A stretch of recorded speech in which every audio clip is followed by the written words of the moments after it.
মেহমান, শহীদ কাফেলা, শহীদ ঈদগাহ, গণমানুষের সংগঠন, এদেশের অসহায় মজলুম নির্যাতিত নিপীড়িত মানুষের আশা আকাঙ্ক্ষার প্রতীক বাংলাদেশ জামায়াতে ইসলামী ঢাকা জেলার মজলিসের শুরার অন্যতম সদস্য, আশুলিয়া থানার মোহতারাম থানা সেক্রেটারি জননেতা জনাব আবুল হোসেন মীর। এই পর্যায়ে আলোচনা পেশ করবেন জনাব আবুল হোসেন মীর ভাই।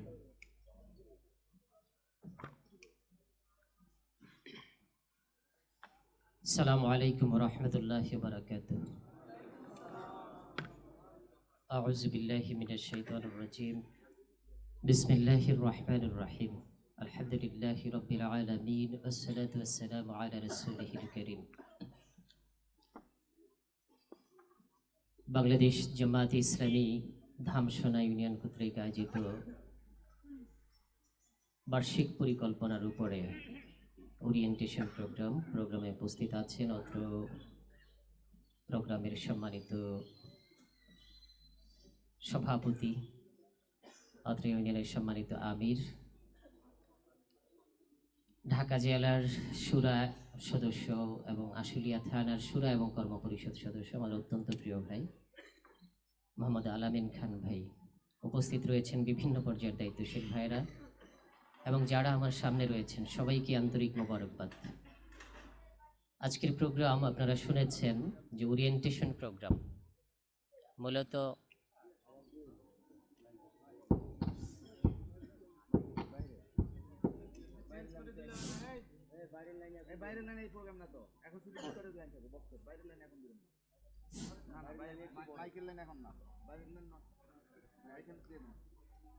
জি দুঃখিত, সাউন্ড গোলযোগের কারণে আমরা একটু অপেক্ষা করলাম। তো আজকের প্রোগ্রামে আপনাদের বার্ষিক পরিকল্পনা আমি একটু জেনে নিতে চাই যে বার্ষিক পরিকল্পনা 2025 আপনারা এই পরিকল্পনা পেয়েছেন এরকম কয়জন আছেন? একটু হাত তুলবেন কি? অনেকে পাওয়ার কথা না, কারণ অনেক কর্মী ভাইয়েরাও এখানে আছেন, তাই না? সকল কর্মীরা এখানে। ওয়ার্ড সভাপতি আছেন কয়জন? ওয়ার্ড আমির সভাপতি, তাই না? ইউনিট সভাপতি কয়জন ভাই আছেন? একটু হাত তোলেন তো। ইউনিট তো আরো বেশি থাকার কথা। জি, তো সাধারণত ইউনিট সভাপতি ভাইয়েরা এই পরিকল্পনা পাওয়ার কথা, আপনারা কি পেয়েছেন? কয়জন পেয়েছেন? একটু হাত তোলেন। ইউনিট সভাপতি আপনাদের হাতে একটা এক্সিকিউটিভ পরিকল্পনা গেছে না হাতে? 2025-এর যাওয়ার কথা। জি, যাই হোক, আমরা শুরু করছি। আসলে মূলত দাওয়াত ও তাবলীগ বার্ষিক পরিকল্পনা যে অপশনটা রয়েছে সেখানে দাওয়াত এবং তাবলীগ ভাই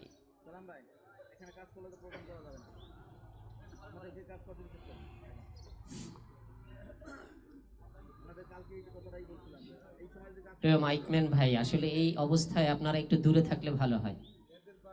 জি,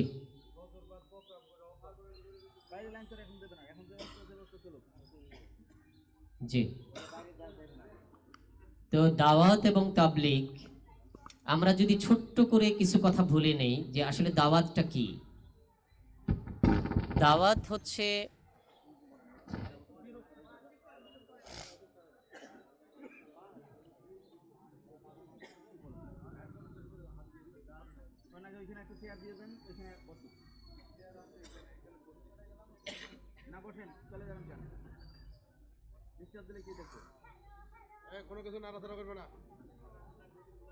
জি,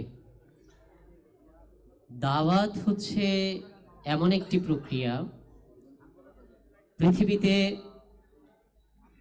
যত মানুষ, যত আদর্শ, যত কিছুই প্রতিষ্ঠিত হোক না কেন, একটা প্রতিষ্ঠিত সমাজ ব্যবস্থার বিপরীতে একটি নতুন সমাজ ব্যবস্থা যখন প্রতিষ্ঠা করতে হয় তখন সেইখানে অন্যতম প্রক্রিয়া হচ্ছে দাওয়াত।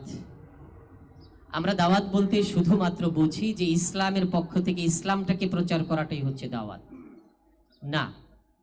যে কোনো আদর্শকে যদি আপনি প্রতিষ্ঠা করতে চান সেই আদর্শের একদল অনুসারী লোক তৈরির জন্য সেই আদর্শের প্রচার এবং প্রসার চালাতে হয়, সেটাকে দাওয়াত বলা হয়। তো সেই ক্ষেত্রে আল্লাহ রাব্বুল আলামিন আমাদেরকে যে আদর্শ দিয়ে পৃথিবীতে পাঠিয়েছেন, সেই আদর্শের বিজয় লাভ করার জন্য, সেই আদর্শের প্রতিষ্ঠার জন্য আমাদেরকেও দাওয়াতি কাজে অংশগ্রহণ করতে হবে। এটাই তো চিরন্তন সত্য কথা।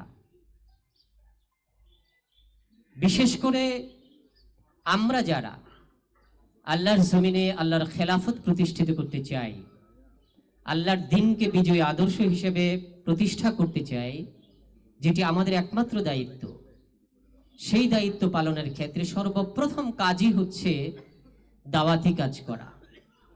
আল্লাহ রসুলের কাছে যখন ওহী আসলো, আল্লাহ রসুল কিছুটা ভীত সন্ত্রস্ত হয়ে বাড়িতে গিয়ে চাদর মুড়ি দিয়ে শুয়েছিলেন, তাই না? কিন্তু ওহী নাজিল হলো, ইয়া আইয়ুহাল মুদ্দাসসির কুম, হে কম্বল আবৃতকারী, চাদর মুড়ি দানকারী, কুম, উঠো, দাঁড়াও, ফাআনজির, মানুষকে সতর্ক করো, ওয়ারাব্বাকা ফাকাব্বির, এবং তোমার রবের শ্রেষ্ঠত্ব ঘোষণা করো। এই যে কথা, যে মানুষকে সতর্ক করো এবং তোমার রবের শ্রেষ্ঠত্ব ঘোষণা করো, একই কাজ হচ্ছে দাওয়াতের কাজ। এই কাজটা করা অত্যন্ত কঠিন। এই কঠিনকে মোকাবেলা করে যারা এই কাজটি আমরা করব, তাদের ক্ষেত্রেই বলা হয়েছে, যেমন আহসানু কাওলাম মিম্মান দাআ ইলাল্লাহ ওয়া আমিলা সালিহান ওয়া ক্বালা ইন্নানি মিনাল মুসলিমিন। তার কথার চেয়ে আর কার কথা উত্তম হতে পারে, যে ব্যক্তি আল্লাহর দিকে মানুষকে আহ্বান করে এবং বলে যে আমি মুসলমানদের মধ্যেই গণ্য। এবং আল্লাহ শিখাই দিলেন, উদউ ইলা সাবিল রাব্বিকা বিল হিকমাহ, মানুষকে তোমরা আল্লাহর দিকে ডাকো, বিল হিকমাহ, কৌশলের মাধ্যমে, হিকমার মাধ্যমে। যে হিকমা আমাদেরকে আল্লাহ রাব্বুল আলামিন নবী ও রাসূলদের মাধ্যমে যোগে যোগে প্রেরণ করেছেন, সেই হিকমা হচ্ছে কোরআন। মাইয়ুতিল হিকমাতা মাইয়াশা, ইউতিল হিকমাতা মাইয়াশা, আল্লাহ বলতেছেন যাকে ইচ্ছা আল্লাহ তাকে এই হিকমা দান করেন। ইউতাল হিকমাতা ফাকাদ উতিয়া খাইরান কাসীরা, আর হিকমা যাকে দেওয়া হলো তাকে অনেক ভালো কিছু দেওয়া হলো। তো সবকিছু মিলিয়ে দাওয়াত হচ্ছে অন্যতম একটি প্রক্রিয়া আমরা যে স্বপ্ন দেখি সেই স্বপ্ন বাস্তবায়নের জন্য। এবং এই জন্যই এই ওরিয়েন্টেশন প্রোগ্রামে, অর্থাৎ বার্ষিক পরিকল্পনায় প্রথম ধাপটি হচ্ছে দাওয়াত, দাওয়াত ও তাবলীগ। এই দাওয়াতের ক্ষেত্রে এই পরিকল্পনায় যে বিষয়গুলো নেওয়া হয়েছে, আমরা একটু আসলে সময় খুব পাবো না, সব মিলিয়ে মনে হয় 45 মিনিট সময় আছে আপনাদেরকে সময় দেওয়ার জন্য। তো এই সময়ের ভিতরে আমরা যতটা পারা যায় আপনাদের কাছে ব্যাখ্যা করব। দাওয়াত ও তাবলীগের মধ্যে যে বিষয়টা বলা হয়েছে, দাওয়াত এবং তাবলীগ হলো দ্বীন সংগঠনের প্রধান কর্মসূচি। কি দ্বীনি সংগঠনের প্রধান কর্মসূচিটা কি? দাওয়াত এবং তাবলীগ।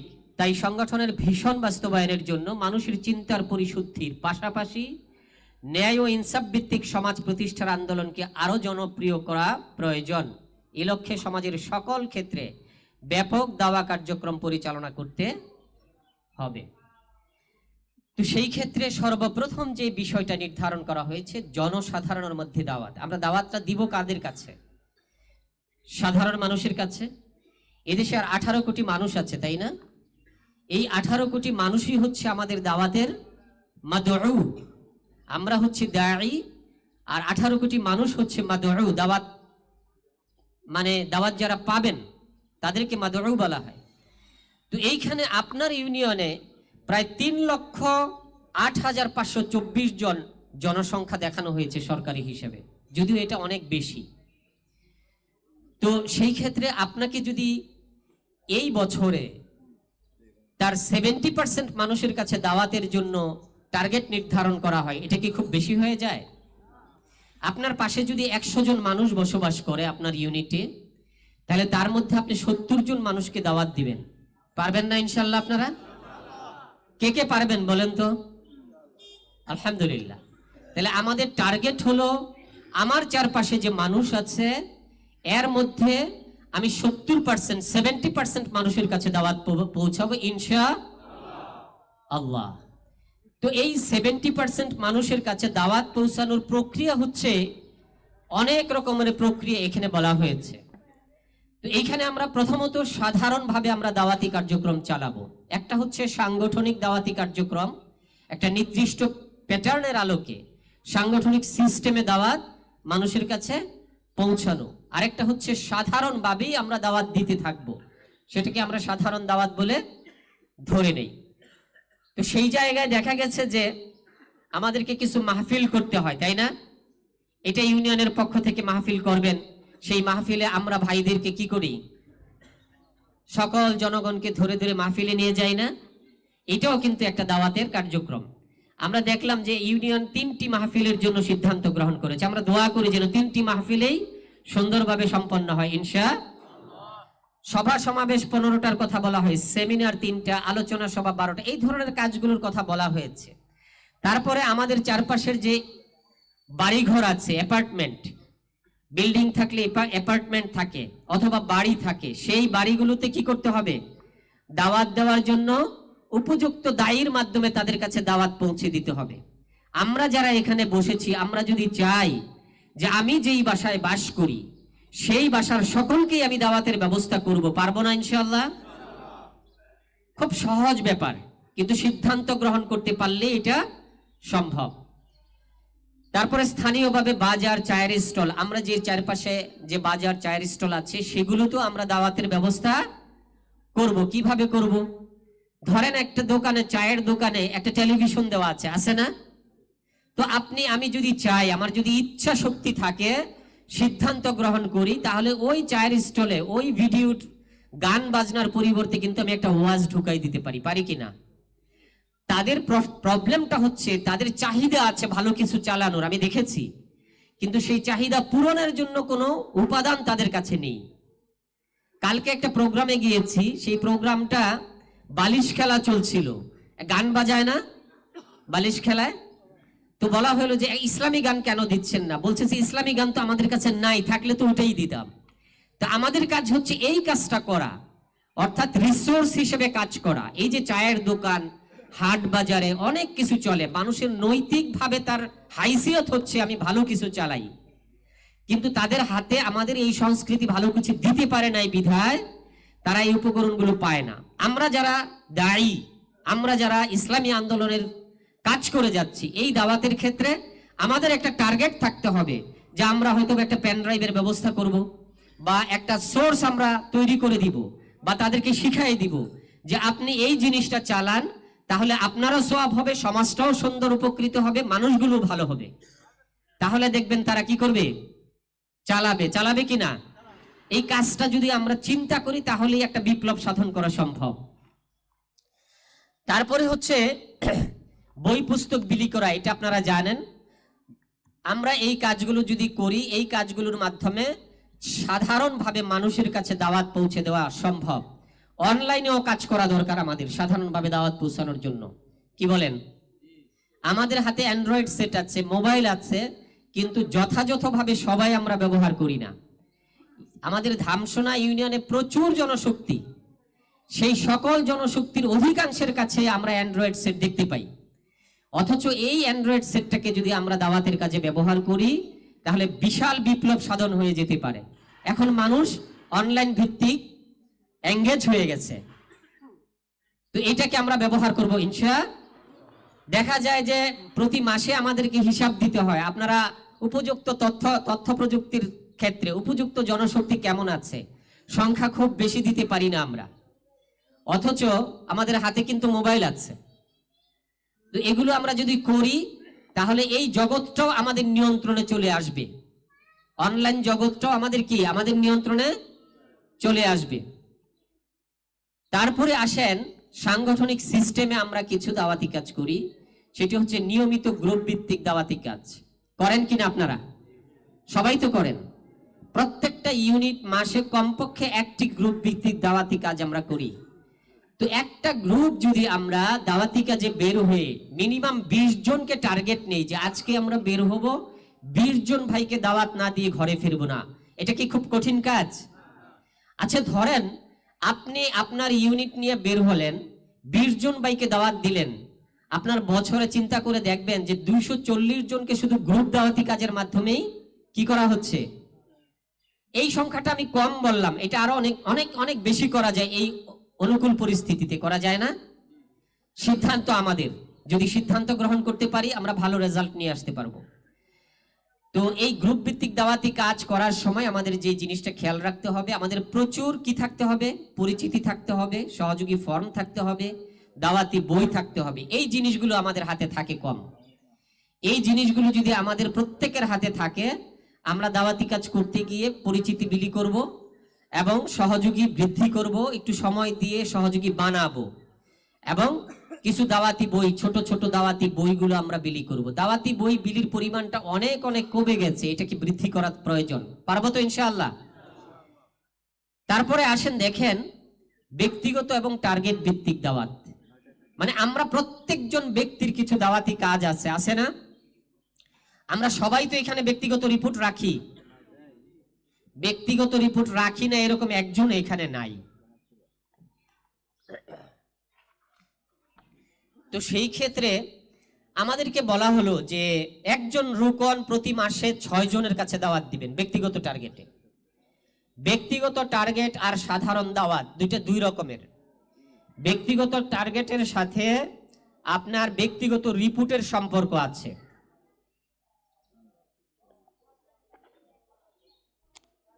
কারণ কি, আপনার ব্যক্তিগত রিপোর্টের এক পাশে কিন্তু লিখেন যে আপনি দাওয়াতি টার্গেট, লিখেন না?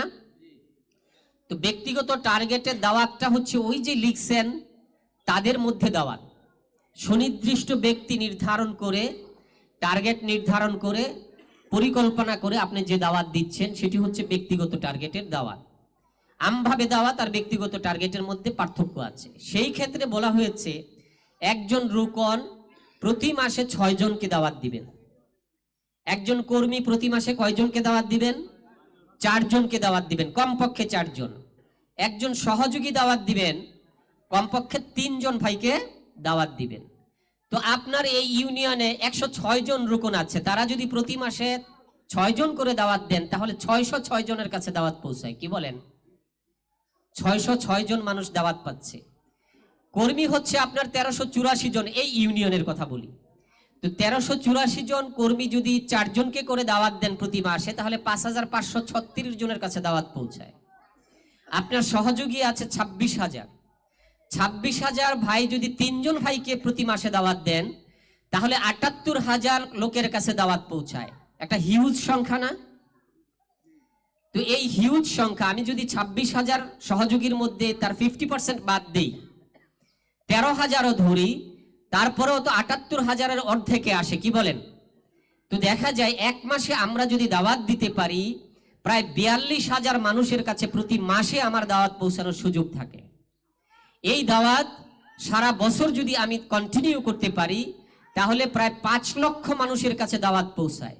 আর আপনার টার্গেট হচ্ছে এই ইউনিয়নে 2,15,967 জন ভাইয়ের কাছে দাওয়াত পৌঁছানো। তাহলে আমরা ব্যক্তিগত টার্গেটের ভিত্তিতেই যদি দাওয়াতটা দিতে পারি তাহলেই আমরা প্রায় 5 লক্ষ মানুষের কাছে দাওয়াত নিয়ে যেতে পারি। আপনার জনসংখ্যা আছে কত? 3 লক্ষ প্লাস। আরো তো জনসংখ্যা আছে, এখানে লক্ষ লক্ষ জনমানুষ আছে শিল্প এলাকা হিসেবে।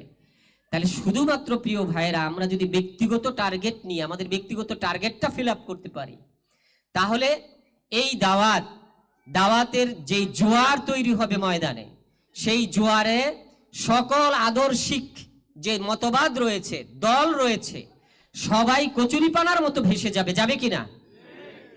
1 বছরের মধ্যে ভেসে যাবে। কিন্তু দুঃখজনক হলো সত্য, আমরা যে দায়ী, আমাদের সামনে যে অসংখ্য মানবতা আছে মাদউ হিসাবে এতিম অবস্থায় পড়ে আছে, আমরা সেই জিনিসটা খেয়াল করি না। এই খেয়াল না করার কারণে আমাদের দাওয়াতটা তাদের কাছে পৌঁছে দিতে পারছি না। জামাত ইসলামী প্রায় 84 বছর ধরে ইসলামী আন্দোলন করে যাচ্ছে। 18 কোটি মানুষের এই দেশে আমরা খুব নগণ্য সংখ্যক মানুষের কাছে দাওয়াত পৌঁছাতে পেরেছি। আলহামদুলিল্লাহ, সুযোগ তৈরি হয়েছে। আমরা এটার ভবিষ্যতে কন্টিনিউ এইভাবে করতে চাই না। কি বলেন? আমরা নতুন করে প্ল্যান মাফিক আমাদের বাস্তবায়ন, এই পরিকল্পনার বাস্তবায়ন করতে চাই। তো সম্মানিত প্রিয় ভাইরা, আমি একটা পয়েন্ট ধরায় আপনাদেরকে দেখালাম যে আমরা যদি ব্যক্তি পর্যায়ে শুধু ব্যক্তি হিসাবে আমি আর আপনি যদি ব্যক্তিগত টার্গেটের দাওয়াত নিয়ে কাজ করি, তাহলে এই ময়দানে দাওয়াতের বাইরে আর লোক থাকার সম্ভাবনা খুব থাকে না। আচ্ছা ধরুন এই দাওয়াতে আপনি 100 জনকে দাওয়াত দিলেন, যদি ভালোভাবে আমরা দাওয়াতি কাজ করতে পারি, এই অনুকূল পরিবেশে 100 জনকে দাওয়াত দিলে কয়জন ভাই আপনার সহযোগী হয়ে যেতে পারে? কত পার্সেন্ট হইতে পারে বলেন তো কেউ কেউ? 20%। কত? 60%। আচ্ছা ধরেন আমি 60%ও ধরলাম, আমি 10% ধরতে চাই, অনলি 10%। এই 5 লাখ মানুষের কাছে যদি দাওয়াত দেই, 5 লাখ থেকে আরো 50% ফেলে দেন, আমি 2.5 লাখ ধরি, 2.5 লক্ষ মানুষের কাছে যদি আমি দাওয়াত, ব্যক্তিগত টার্গেটের দাওয়াতটা পৌঁছাতে পারি, 10% মানুষ যদি আমার দাওয়াত গ্রহণ করে সহযোগী হয়, তাহলে আপনার সহযোগী কত হাজার হবে? হ্যাঁ, 25,000। তো আমার ব্যক্তিগত টার্গেটে দাওয়াত পৌঁছাতে যদি আমি সক্ষম হই, 25,000 মানুষ আমার সহযোগী হয়ে গেছে, বিপ্লব হয়ে যায় না? আর আমার এইখানে ইউনিয়নে এখন সহযোগী আছে 26,000। এটা অনেক দিনের কষ্টের ফসল। আর আমি যদি সিদ্ধান্ত গ্রহণ করতে পারি, তাহলে 1 বছরের মধ্যেই আমার ব্যক্তিগত টার্গেট ফিল আপ করতে গিয়ে আমার 25,000 সহযোগী হয়ে যায়। বিপ্লব খুব বেশি দূরে না। ইনশাল্লাহ করব তো? কথা দিচ্ছি, হাত তুলে কথা দেই, আল্লাহ কবুল করুন। এবার আসুন, ব্যক্তিগত টার্গেট ভিত্তিক দাওয়াতের কথা তো আমি বললাম। পরিবার ভিত্তিক দাওয়াত, আমাদের প্রত্যেকের তো একটা করে পরিবার আছে। আমরা বহু ওয়াজ নসিহত শুনি, কু আনফুসিকুম ওয়া আহলিকুম নারা। তো এই যে পরিবারকে বাঁচানোর জন্য আল্লাহ বললেন, সেই পরিবারকে জান্নাতে যেতে হবে না? এই পরিবার যদি জান্নাতে না যায়, আপনি আমি জান্নাতে গিয়ে সাক্ষাৎ করব কার কাছে?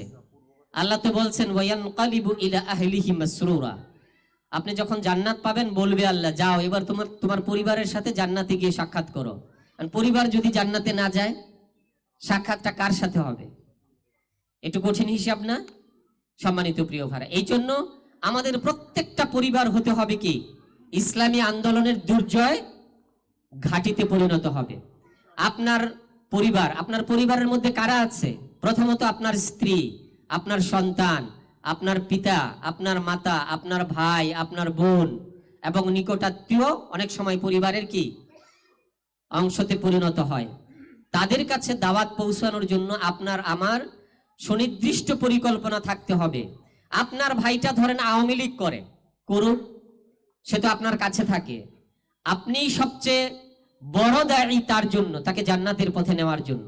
আপনি তাকে বেশি পাচ্ছেন, বেশি সময় আপনার কাছে দেয়, আপনিও তাকে দেন।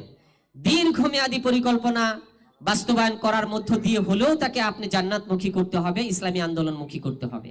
একটা পর্যায়ে গিয়ে দেখবেন সে আপনার আদর্শের কাছে পরাজিত হয়ে কি হবে? ইসলামী আন্দোলনের একজন সৈনিকে পরিণত হবে কিন্তু আমরা এই কাজটা খুব দুর্বল। আমার স্ত্রীকেও এখনো সহযোগী বানাইতে পারেনি, এরকম লোক আমরা আছি না? আমার সন্তানকে ইসলামী আন্দোলনের ছাত্র সংগঠনের সাথে এখনো পর্যন্ত সক্রিয় করতে পারি নাই, আমরা বহুত বাবা এরকম আছি না? তো এরকম ভাবে পরিবার ভিত্তিক দাওয়াত, এটাকে সক্রিয় করব ইনশাআল্লাহ। গ্রাম এবং মহল্লা ভিত্তিক দাওয়াত, আপনার চারপাশে যে গ্রাম আছে, মহল্লা আছে, তার কোনো গ্রামে দাওয়াতের আওতার বাইরে থাকা যাবে না। তো সম্মানিত প্রিয় ভাইরা, সময় আসলে বলছিলাম যে এই সময় আমার জন্য খুব কঠিন হবে, আমি অল্পতে কথাও বলতে পারি না। তারপরে মসজিদ এবং দাওয়াত সেন্টার, এইখানে আমরা বিগত সময়গুলো তো পরিবেশের কারণে তো একটু দূরে থাকতে হয়েছে। মসজিদগুলো তারা দখল করেছিল না? কিন্তু আল্লাহ যখন সুযোগ তৈরি করে দিলেন, এই পরিস্থিতিতে প্রত্যেকটা মসজিদ আমাদের দাওয়াতের কেন্দ্রবিন্দু হবে। প্রত্যেকটা মসজিদ কি হবে? দাওয়াতের কেন্দ্র পরিণত হবে। আমরা জোর করে দখল করব তাদের মতো না, দাওয়াতি প্রক্রিয়ার মাধ্যমে আমরা মসজিদগুলোতে প্রবেশ করব। কোরআন এবং হাদিস নিয়ে আমরা মসজিদে প্রবেশ করব, ইসলাম নিয়ে আমরা মসজিদে প্রবেশ করব। সেইখানে মসজিদ কর্তৃপক্ষের সাথে আমাদের সুসম্পর্ক তৈরি করতে হবে, তাদেরকে দাওয়াতের মাধ্যমে ইসলামী আদর্শের অনুকূলে ইসলামী সমাজ ব্যবস্থার পরিবর্তনের জন্য আমাদের পক্ষে সাপোর্ট দেওয়ার জন্য তাদেরকে প্রস্তুত করতে হবে। দেখবেন আপনার মসজিদ আপনার কাছে চলে আসছে, পারবো ইনশাআল্লাহ। মসজিদ তো তারাই আবাদ করবে যারা নামাজ প্রতিষ্ঠিত করবে, যাকাত প্রতিষ্ঠিত করবে, এবং আল্লাহকে ছাড়া কারো ভয় তাদের ভিতরে থাকবে না। এইভাবে আমরা মসজিদগুলোতে দাওয়াতি কাজ করার জন্য সর্বোচ্চ চেষ্টা করব। মসজিদমুখী হবে, মসজিদের সাথে লেগে থাকব। শুকরিয়া, সময় বেড়ে গেছে, আরো একটু পেয়েছি ইনশাআল্লাহ। তো এই ক্ষেত্রে আমি মসজিদের কথা আরেকটু বলতে চাই যে আমরা ইসলামী আন্দোলনের জন্য অনেক পেরেশান, ময়দানে দাওয়াতি কাজে পেরেশান, সংগঠনের সাংগঠনিক কাজে পেরেশান, বৈঠকাদিতে পেরেশান, কিন্তু মসজিদগুলোতে আমরা সময় ততটা দেই না। আর সমাজের মানুষগুলো মনে করে যারা ইসলামী আদর্শ লালন করে না, ইসলাম বুঝেও না, মানেও না, ভিন্ন আদর্শ ধারণ করে, তারা মনে করে নেতৃত্বের জায়গাটা মসজিদ। মসজিদে গেলে সম্মান বাড়ে, মসজিদে গিয়ে যদি আমি ইমাম সাহেবের সাথে নিজের সম্পর্ক তৈরি করতে পারি, সমাজের মানুষ আমাকে ভালো বলবে, অর্থাৎ মসজিদ নিয়ন্ত্রণে আমার নিয়ন্ত্রণে নিয়ে আসতে পারলে আমার কিছুটা সম্মান বৃদ্ধি পাবে। তারা এই জন্য মসজিদমুখী হয়। আর আমরা ইসলামী আন্দোলনের প্রোগ্রামমুখী বেশি হই। প্রোগ্রামমুখী হতে হবে, কিন্তু মসজিদ ছেড়ে দিয়ে নয়। কি বলেন? আমরা যারা আছি মসজিদের সেবা করার জন্য নিজেকে নিয়োজিত করব, মসজিদের ঝাড়ু দিব, মসজিদের বিছানা উঠাই দিব, মসজিদের নামাজে সবার আগে থাকব, আজান দিব, একামত দিব। সমস্ত কাজগুলোতে যদি আমরা নিজেদেরকে এঙ্গেজ করতে পারি, সংযুক্ত করতে পারি, তাহলেই দেখবেন মসজিদ আপনার আমার নিয়ন্ত্রণে চলে আসছে। আপনি সেবা করবেন না, মসজিদ আপনার কথা বলবে, এটি হয় না। আল্লাহর ঘরের সেবা করার মধ্য দিয়েই কিন্তু কাবার নিয়ন্ত্রণ নিয়েছিল তারা, তাই না? আইয়ামে জাহিলিয়াতের যুগেও তাদের সম্মানের একটা উপকরণ মনে করত যে কাবার রক্ষণাবেক্ষণ। আমি সেদিকে যাব না। আপনি মসজিদে দাওয়াতি কাজ করবেন, মসজিদকে দাওয়াতের জন্য ব্যবহার করবেন, অথচ মসজিদের সেবা করবেন না, মসজিদের সাথে লেগে থাকবেন না, এটা হতে পারে না, এটা বাস্তবসম্মত না। ইনশাআল্লাহ আমাদের সকল জনশক্তির এটি দৃষ্টিতে রাখা দরকার যে সবগুলো মসজিদ যেন আমাদের সেবা কেন্দ্রে পরিণত হয়। আমরা যেন মসজিদ কেন্দ্রিক সেবায় নিজেদেরকে নিয়োজিত রাখতে পারি, তাহলে আপনার ইসলামী আন্দোলনের দুর্জয় ঘাটিতেও মসজিদগুলো পরিণত হবে ইনশাআল্লাহ। তারপরের পয়েন্ট হচ্ছে তালিমুল কোরআনের মাধ্যমে দাওয়াত। ইয়াতলু আলাইহিম আয়াতিহি ওয়া ইউযাক্কিহিম ওয়া ইউআল্লিমুহুমুল কিতাবা ওয়াল হিকমাহ বাআসা ফিল উম্মিয়িনা রাসূলাম মিনহু। তাদের কাজটাই ছিল, আল্লাহ রাসূলদের কাজটাই ছিল যে ইয়াতলু আলাইহিম আয়াতিহি, এই আয়াতগুলো পড়ে পড়ে শোনাবেন, ওয়া ইউযাক্কিহিম, এবং তাদেরকে পরিশুদ্ধ করবেন, ওয়া ইউআল্লিমুহুমুল কিতাব, এবং কিতাবের জ্ঞান শিক্ষা দিবেন। দারুল আরকামে কিন্তু কিতাবই শিক্ষা দিতেন আল্লাহ রাসূল, তাই না? দাওয়াতি কাজের অন্যতম মাধ্যম হচ্ছে তালিমুল কোরআন।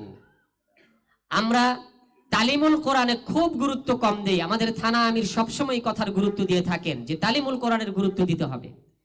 আপনি যখন কোরআন তালিম দিবেন, কোরআন শিখার জন্য মানুষ উদ্গ্রীব, কোরআন তালিম দিতে গেলেই আপনার দাওয়াতটাও তাদের মধ্যে কি চলে যাবে। আপনি যখন কোরআন শিক্ষা দিবেন, যারা কোরআন পারে না তারা যখন এসে ইসলামী আন্দোলনের এই কর্মীদের কাছে কোরআন শিখবে, তখন ইসলামী আন্দোলনের দাওয়াতটাও অটোমেটিক্যালি তিনি পেয়ে যাবেন। আমাদের প্রত্যেকের উচিত, প্রত্যেক জনশক্তির অন্তত একজন ব্যক্তিকে হলো কোরআন তালিম দেওয়া। এখন প্রশ্ন আসতে পারে, আমরাই তো সহি করে অনেকে পারি না। ভাই, আপনি যতটুকু পারেন ততটুকু শিখান। আপনি 29টা হরফ পারেন, 29টা হরফই শিখান। তাই তো কোরআন তালিমের মধ্যে আসতেছে না? আমি যতটুকু পারি ততটুকু আমি শিখাবো, অন্তত একজনকে হলেও শিখাবো। এই সিদ্ধান্ত আমরা নিতে পারি তো ইনশাআল্লাহ? ওই ব্যক্তিটাই আপনার মাদউ হয়ে যাবে, আপনার দাওয়াতের মাধ্যমে ইসলামী সমাজ ব্যবস্থা পরিবর্তনের আন্দোলনে সে অংশগ্রহণ করবে। আমরা যদি এখানে 1300 কর্মী আছি, একজন করে ভাইকে সিদ্ধান্ত নেই যে আমি একজনকে কোরআন তালিম দিব, আমি যতটুকু পারি ততটুকু শিখাবো, তাহলে দেখবেন 1300 মানুষের কাছে দাওয়াত পৌঁছে যায় ইনশাআল্লাহ। তো এই বিষয়টা আমরা গুরুত্ব দেব। তারপরে যুব এবং ক্রীড়া বিভাগের মাধ্যমে দাওয়াত। এই জগতে তো আমাদের পদচারণা খুব কম। আমরা খেলাধুলাও করতে চাই না, খেলাধুলা দেখতেও চাই না, শরীর চর্চাও করতে চাই না। তো যুবকদেরকে আমরা আনবো কিভাবে? যুবকরা তো সব খেলার মাঠে থাকে, খেলার মাঠে থাকে না? তো ওই খেলার মাঠ থেকে যুবকদেরকে ধরে আনতে গেলেও আপনাকেও খেলায় অংশগ্রহণ করতে হবে, আপনার খেলার মাঠে থাকা দরকার, আপনার শরীর চর্চাও দরকার। আমরা যদি কনজারভেটিভ হয়ে যাই, শুধু ঘরে বসে থাকি, মসজিদে বসে থাকি, তাহলে ওই যুবকদেরকে দাওয়াত পৌঁছানো আমাদের দ্বারা সম্ভব। সমাজ পরিবর্তনের জন্য যুবক আবশ্যিক একটি সেক্টর। সেই জায়গায় আমরা যখনই সময় পাবো খেলার মাঠে যেতে হবে। প্রয়োজনে প্রত্যেক ইউনিট খেলার টুর্নামেন্ট করা দরকার, ওয়ার্ডগুলোর মানে ক্লাব করা দরকার, ক্লাব করে খেলা ছাড়া দরকার, টুর্নামেন্ট ছাড়া দরকার। কিন্তু দুঃখজনক হলেও সত্য, আমরা এই জায়গায় অনেকেই দুর্বল অবস্থায় আছি। আমরা ব্যক্তিগতভাবে কেউ কেউ খেলার মাঠে যাই একটু মনের আনন্দের জন্য, কিন্তু দাওয়াতের চরিত্র নিয়ে অনেকেই যাই না। সেই জন্য প্রিয় ভাইয়েরা, এই ময়দানেও আমরা ইনশাল্লাহ কাজ করব। দায়ী তো সব জায়গায় দায়ী, কি বলেন? সব জায়গায় দায়ী। বিশিষ্ট ব্যক্তিবর্গ, বুদ্ধিজীবী এবং সিভিল সোসাইটির মাধ্যমে দাওয়াত। এই যে বিশিষ্ট ব্যক্তিবর্গ, আমরা যে ইউনিটের জনশক্তি বা আমি যেই কর্মী যে অবস্থায় আছি, আমার পাশে আমার যে যিনি গণ্যমান্য তিনি আমার জন্য বিশিষ্ট ব্যক্তি, কি বলেন? বিশিষ্ট ব্যক্তি সবার জন্য একরকম নয়। এখন যিনি ইউনিয়ন চেয়ারম্যান তার জন্য বিশিষ্ট ব্যক্তি কিন্তু আমার মতো হবে না, হবে? তার জন্য আরেকজন চেয়ারম্যান, আরেকজন মেম্বার বা তার চেয়ে ঊর্ধ্বতন ব্যক্তিরা তার জন্য বিশিষ্ট। আমি যেই জায়গায় ভাড়া থাকি, যেই বাসায় ভাড়া থাকি, আমার জন্য বাড়িওয়ালা বিশিষ্ট ব্যক্তি হইতে পারে কিনা? আমার জন্য পিএম সাহেব আমার জন্য বিশিষ্ট ব্যক্তি, আমার জন্য শিক্ষিত ব্যক্তিটা আমার জন্য বিশিষ্ট ব্যক্তি। তো এই যে ব্যক্তির প্রেক্ষিতে যিনি তার জন্য বিশিষ্ট ব্যক্তি, যিনি তার জন্য রাজনৈতিক ব্যক্তি, তাকে টার্গেট করে দাওয়াত দিতে হবে। সব বিশিষ্ট ব্যক্তি সবার জন্য এক না। এই কথাটা যদি আমরা বুঝে নিতে পারি, তাহলে প্রত্যেক জনশক্তি আমরা আমাদের আশেপাশে আমার জন্য বিশিষ্ট ব্যক্তি নির্ধারণ করে তার কাছে দাওয়াত দিতে পারবো ইনশাআল্লাহ। তাহলে এই শ্রেণীর মধ্যে দাওয়াত নিয়ে যাওয়ার জন্য আমাদেরকে চিন্তা থাকতে হবে। আমাদের দাওয়াতটা হয় কোন দিকে জানেন? অবরোহ পদ্ধতিতে, অর্থাৎ আমার কাছ থেকে যিনি নিচে তার কাছে আমি দাওয়াত নিয়ে যাই, এরকমটা না? বিশেষ করে এটার গুরুত্ব পাওয়া যায়, গুরুত্ব থাকে, কিন্তু আমাকে তো এই সমাজের আমার তুলনায় যিনি বিশিষ্ট ব্যক্তি হিসেবে আছেন তার কাছেও ইসলামের মতন সুমহান আদর্শের দাওয়াতটা পৌঁছে দেওয়া আমার জন্য দায়িত্ব এবং কর্তব্যের মধ্যে পড়ে না? এই জন্য প্রিয় ভাইয়েরা, আমরা যে প্রায় 1300 কর্মী আছি, রোকন আছে 106 জন, সবাই মিলে যদি আমরা বিশিষ্ট ব্যক্তি নির্ধারণ করে প্রতি মাসে দাওয়াত দিতে পারি, একজন ব্যক্তিকেও যদি আমরা প্রতি মাসে দাওয়াত দিতে পারি, তাও তো আমাদের কাছে প্রায় 1400-1500 মানুষের কাছে দাওয়াত পৌঁছায় না? তো এইখানে আমরা টার্গেট নিয়েছি, যেই টার্গেট নিছে এই সংখ্যা আমি আর বললাম না। আমরা যদি করি তাহলে এর চেয়ে কয়েক গুণ বেশি আমরা বিশিষ্ট ব্যক্তির কাছে দাওয়াত পৌঁছে দিতে পারবো ইনশাআল্লাহ। প্রত্যেক ইউনিয়নের সংগঠনের প্রভাবশালী এবং দাওয়াতি চরিত্র সম্পন্ন 3 থেকে 5 জন জনশক্তির টিম গঠন করে বিশিষ্ট ব্যক্তিবর্গ, বুদ্ধিজীবী, সিভিল সোসাইটির মাঝে পরিকল্পিত দাওয়াতি কাজ করবে। এটি ওয়ার্ড করবে, ইউনিয়ন করবেন ইনশাআল্লাহ। প্রান্তিক জনগোষ্ঠীর মাঝে দাওয়াত। প্রান্তিক জনগোষ্ঠী কারা? কেউ কি বলতে পারবেন একজন? যারা আসলে একদিন আমি এইভাবে দেই আর কি, যে আজকে আমি বের হলাম আমার রুটি রোজগারের আশায়, কিন্তু আজকের রুটি রোজগারের পরে কালকে কি খাবো এটা নিশ্চয়তা নাই তার লাইফে। বুঝাইতে পারছি কথা? আজকে আমি শ্রম দেওয়ার জন্য শ্রমিক মার্কেটে আমি গেলাম, আমি আজকে কাজ পাবো কি পাবো না আমি জানি, পেলেও কালকে পাবো কি পাবো আমি জানি। আজকে আমি রিক্সা নিয়ে গেলাম, আজকে আমি এমনও কাজ আছে আমার, শুধু তারাই না, আরো অনেক প্রান্তিক জনগোষ্ঠী আছে, এগুলো আপনারা নির্ধারণ করে নেবেন। এদের কাছে দাওয়াত পৌঁছে দিতে হবে। তাদের কাছে দাওয়াত দেওয়ার জন্য আমাদের সুনির্দিষ্ট পরিকল্পনা গ্রহণ করে যদি দাওয়াত দেই, তাহলে এই মানুষগুলো দাওয়াতের আওতায় নিজেদেরকে নিয়ে আসবে এবং ইসলামী আন্দোলনের যোগ্য ভোটার হিসেবে আপনার কাছে চলে আসবে ইনশাআল্লাহ। জি, ভিন্ন ধর্মাবলম্বী একটি বিপ্লব সাধন হয়ে গেছে ইতিমধ্যে, কি বলেন? ভিন্ন ধর্মাবলম্বীদের মাঝে বাংলাদেশ জামাত ইসলামী যেভাবে তাদের একদম দরজায় চলে গেছে জামাত ইসলামীর দাওয়াত নিয়ে, অসংখ্য হিন্দু ভাইয়েরা, অন্যান্য ধর্মের ভাইয়েরা কি বুঝতে পারছেন যে জামাত ইসলামীকে আমরা যেভাবে ভাবতাম আসলে ঠিক জামাত ইসলামী সেই রকম কোনো দল নয়।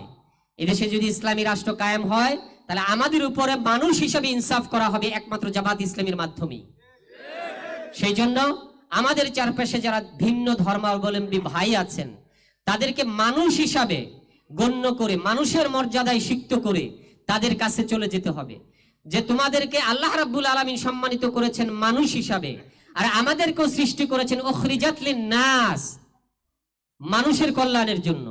তোমরাও মানুষ, আমরাও মানুষ। জামাত ইসলামী রাষ্ট্র ক্ষমতায় গিয়ে ইসলাম কায়েম করার মধ্য দিয়ে এই দেশের 18 কোটি নাগরিককে মর্যাদাবান করতে চায়। সেই জায়গায় তোমরাও মর্যাদাবান একজন নাগরিক হিসেবে বসবাস করবে, এটাই জামাত ইসলামীর কাজ। এইভাবে ভিন্ন ধর্মাবলম্বী ভাইদের কাছে গিয়ে ইসলামের সুমহান আদর্শের দাওয়াতও পৌঁছানো যাবে, তাদের নিরাপত্তা বিধানের জন্য তাদেরকে আশ্বস্ত করা যাবে। এই কাজটি আমরা করব ইনশাআল্লাহ। সাংস্কৃতিক দলের মাধ্যমে কাজ এটি করবে, তথ্য প্রযুক্তির মাধ্যমে দাওয়াত। আবার আসলাম তথ্য প্রযুক্তিতে। এই তথ্য প্রযুক্তিকে কাজে লাগাতে হবে। আমরা যদি তথ্য প্রযুক্তিকে সঠিকভাবে নিজেরা আত্মস্থ করে দাওয়াতি কাজে অংশগ্রহণ করতে পারি তাহলে এই তথ্য প্রযুক্তির অঙ্গন থেকে অপসংস্কৃতি বিলুপ্ত হয়ে যাবে ইনশাআল্লাহ। কারণ এই মোবাইলের ভিতরে গুনাহ করার অনেক অসংখ্য উপাদান বিদ্যমান রয়েছে না? আমাদের এই যুব সমাজ যারা বাংলাদেশকে একটি মানবিক বাংলাদেশে পরিণত করবে, এই যুব সমাজকে ধ্বংসের জন্য এই তথ্য প্রযুক্তিকে কাজে লাগানো হচ্ছে। মুসলমানদের ঈমান আকীদাকে ধ্বংস করার জন্য কাজে লাগানো হচ্ছে। সেই ক্ষেত্রে আমরা যদি মুজাহিদের ভূমিকা পালন না করি, আমরা যদি এই তথ্য প্রযুক্তিতে ভূমিকা না রাখি, শুধু দেখব এটা হবে না।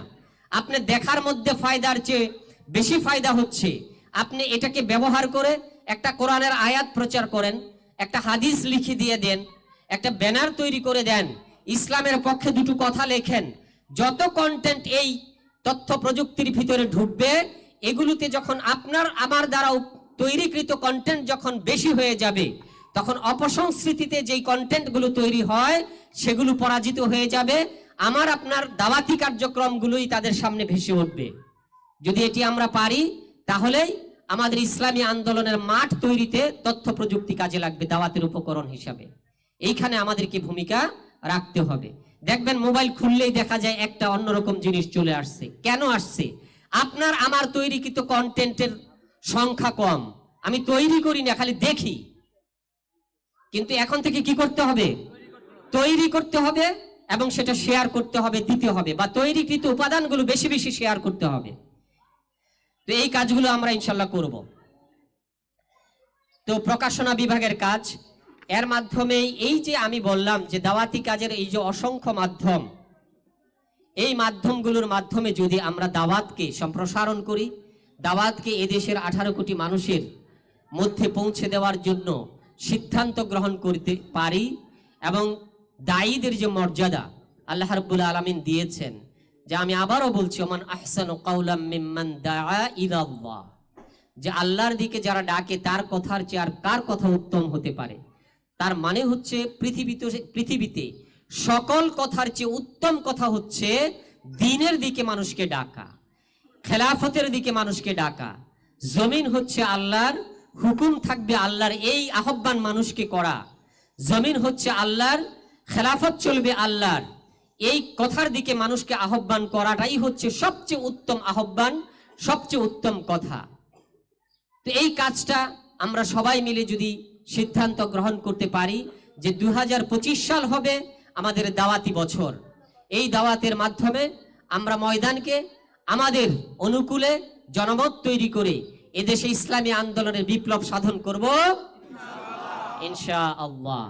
এই দাওয়াতের উপর নির্ভর করবে আপনার আন্দোলনের ভবিষ্যৎ। এই দাওয়াতের উপর নির্ভর করবে আল্লাহ যে আপনাকে সময় এবং সুযোগ তৈরি করে দিয়েছে, সেই সুযোগকে কাজে লাগানোর মধ্য দিয়ে বিপ্লব সাধন করা।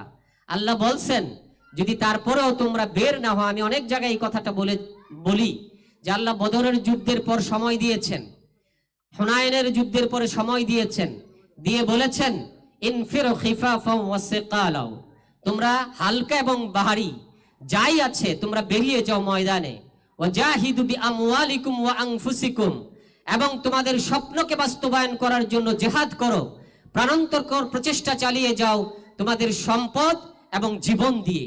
জীবন দ্যাট মিন্স সময় দিয়ে। সেই কাজটা আমাদের করতে হবে। যদি না করি তাহলে আল্লাহ সতর্ক করে বলেছেন, ইল্লা তানফিরু, যদি তোমরা বের না হও, যদি তোমরা দাওয়াত দানে ব্যস্ত না হও, মানুষকে ইসলামের দিকে আহ্বান না করো, অলস হিসাবে বসে থাকো, তাহলে ইউআযযিবুকুম আযাবান আলীম, তোমাদেরকে কঠিন শাস্তির দ্বারা পাকড়াও করা হবে। আমরা কি এটা চাই? ওয়ায়াস্তাবদিল কওমান গায়রাকুম, এবং তোমাদের এই অলসতার কারণে, দাওয়াত বিমুখ জীবনযাপন করার কারণে তোমাদের চোখের সামনেই আরেকটা দলকে আমি ক্ষমতায় বসাই দিব। কে বলেছেন? ওয়ায়াস্তাবদিল কওমান গায়রাকুম। আরেকটা দল রেডি আছে না? তো আমরা যদি বসে থাকি দাওয়াত না দিয়ে, মানুষকে যদি আমরা দাওয়াতের পক্ষে নিয়ে না আসি, জনমত তৈরি করতে না পারি, তাহলে আল্লাহ তো আল্লাহর যে ঘোষণা, সেই ঘোষণার বাস্তবায়ন করে ফেলবেন। আল্লাহ যে বলেছেন যে কঠিন শাস্তির দ্বারা তোমাদেরকে পাকড়াও করা হবে যদি তোমরা দাওয়াতি কাজে অংশগ্রহণ না করো, অলস হয়ে বসে থাকো, এবং তোমাদের চোখের সামনে আরেকটা দলকে আমি ক্ষমতায় বসায় দিব, লা ইয়াদুররুহু শাইআন। তোমরা তো আওয়ামী লীগকে বিদায় করতে পেরেছ, এবং সেটি আমার রহমতের কারণেই পেরেছ, কিন্তু ওই দলটাকে যেই সময় দেওয়ার পরেও তোমরা অলস হয়ে বসেছিলে, সেই দলটাকে আমি ক্ষমতায় বসায় দেওয়ার পরে লা ইয়াদুররুহু শাইআন, তাদেরকে তোমরা আর ক্ষতিগ্রস্ত করতে পারবা না। কত ভয়ঙ্কর মেসেজ না? এটি আমাদের কর্মফল হিসেবে কিন্তু অপেক্ষা করছে। যদি আমরা দাওয়াত দেই, দাওয়াত দানের মাধ্যমে ময়দানকে আমাদের অনুকূলে নিয়ে না আসি, তাহলে এক ধরনের রেজাল্ট, আর যদি আমাদের অনুকূলে নিয়ে আসতে পারি তাহলে ভিন্ন ধরনের রেজাল্ট আসবে। রেজাল্টটা কি? আল্লাহ বলেছেন, যদি তোমরা পারো তাহলে ওয়াদাল্লাহুল্লাযীনা আমানু মিনকুম ওয়া আমিলুস সালিহাত, তাহলে আমি আল্লাহ ওয়াদা করছি যে একদল মুমিন এবং আমলে সলেহ সম্পাদনকারী লোক যদি তৈরি হয়ে যায়, লা ইস্তাখলিফান্নাহুম ফিল আরদ, তাহলে আমি জমিনের রাজত্ব তাদেরকে দিব ইনশাআল্লাহ।